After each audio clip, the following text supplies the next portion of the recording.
Donc, comme chaque année, le Lazaret, accompagné du collectif pour la mémoire des travailleurs engagés, organise la commémoration, l'hommage aux travailleurs engagés.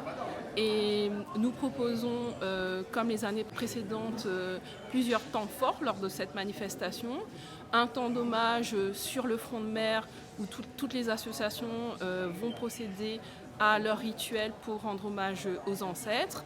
Un temps de parole au Lazaret numéro 1 où les institutionnels pourront prendre la parole, les présidents d'associations. Donc les associations et le département vont proposer donc, aux participants un repas partage.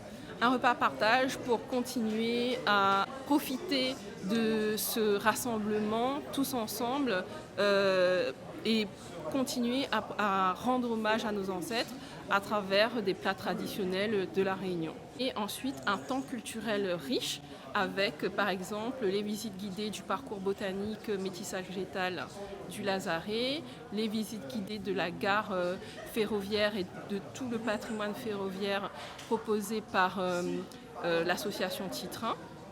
Donc un format qui reste identique aux années précédentes, mais cette année, nous célébrons les 20 ans de cet hommage. Et donc nous allons proposer au public des surprises pour marquer cette date, pour marquer ces 20 ans. Et donc nous invitons tous les Réunionnais, toutes les Réunionnaises à venir participer avec nous à cette commémoration.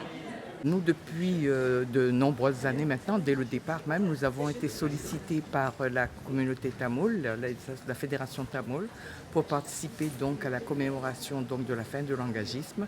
Et dès le départ, nous avons été volontaires, bien sûr, puisque c'est une partie importante de notre histoire que l'on ne connaît pas beaucoup. Et donc pour nous, il est important également de faire connaître, de transmettre cette page de notre histoire dans la mesure où ça ne s'enseigne pas à l'école. Donc pour en parler, et on le voit quand on parle à nos jeunes, même à des moins jeunes, même des gens de ma génération, très souvent ils ne savent pas ce que c'est. Donc pour nous, l'importance, c'est au-delà de la démarche personnelle que chacun peut avoir, porter un coup de zoom sur cette page de notre histoire de façon à ce que des recherches soient faites et que soit, je vais utiliser un mot pas très joli, mais vulgariser cette histoire. En fait, l'idée, c'est vraiment à faire connaître les engagés, les premiers qui sont arrivés à La Réunion.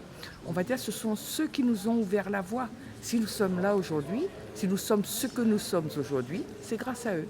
Ce jour-là, donc, la Fédération des associations chinoises va proposer déjà une danse de lion, puisque ça aussi, ça fait, dans le côté culturel, c'est aussi très important. Nous aurons deux stands dans lesquels donc, on va trouver des éléments donc, qui nous permettent de remonter un petit peu sur le passé, notamment au niveau de la généalogie. Retrouver donc peut-être quelques éléments des boutiques chinoises également, puisque ça fait partie de l'histoire de la Réunion. Et nous allons participer aussi, là c'est surtout au niveau de mon association, de mon temple, nous allons participer avec la communauté tamoule au repas qui sera offert. Ce sera un moment de convivialité. Je crois que c'est un moyen de se souvenir parce que, au fond, j'ai envie de dire, il y a un implicite réunionnais. On sait qu'on est mélangé, qu'on est vraiment fait et on vit de la rencontre au quotidien des populations et des cultures. Mais je crois que on ne sait pas toujours comment ça s'est fait, d'où ça vient, par quel phénomène historique, qui sont des phénomènes mondiaux, hein, ce ne sont pas des phénomènes qui ont été inventés pour la Réunion.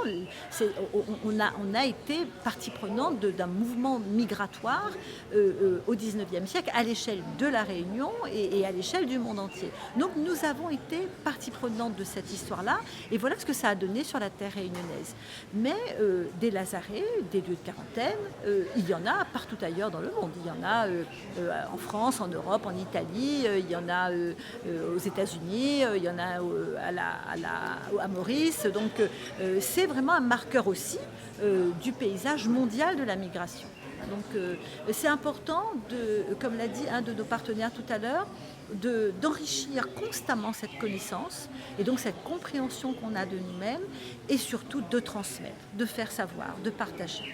À chaque fois qu'on aura fait reculer la mystification qu'il peut y avoir autour de l'histoire de la Réunion et de l'histoire tout court, on amènera de la compréhension et de la paix. Nous attendons tout le monde est bienvenu et donc Midi Azote, à samedi, viens toutes. Je suis au conseil des jeunes.